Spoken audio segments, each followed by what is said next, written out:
அன்ஷிகா ஒரு நாளைக்கு எத்தனை சாக்லேட் சாப்பிடுறீங்க? இப்படி சாப்பிட்டா என்ன ஆகுறது? இங்க பாருங்க எவ்வளோ சாக்லேட் சாப்பிட்றாங்க, உடம்புக்கு என்னத்துக்கு ஆகுறது? தயவு செய்து பேரண்ட்ஸ் செக் பண்ணுங்க. இங்க பாருங்க இது ஃபர்ஸ்ட் பேக்கு, செகண்ட் பார்க்கலாமா? இது யாரோட பேக்கு? யாரோடது? மேகவர்ஷினியா? அப்பாடி, இங்க பாருங்க இவ்வளோ சாக்லேட் சாப்பிட்டா என்ன ஆகுறதுன்னு பாருங்க உடம்புக்கு.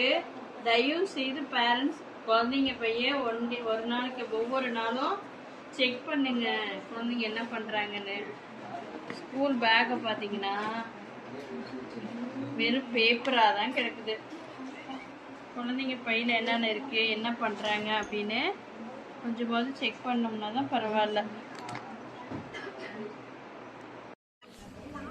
தயவுசெய்து இங்கே பாருங்க குழந்தைங்க ஒரு நாளைக்கு எத்தனை பாக்கெட் ஓரியோ பிஸ்கெட் சாப்பிட்டா உடம்பு என்னத்துக்கு ஆகும் பாருங்க. தயவுசெய்து குழந்தைங்க பேக் செக் பண்ணி இந்த மாதிரிலாம் நிறைய ஸ்நாக்ஸ் சாப்பிடாத அளவுக்கு பார்த்துக்கணும்.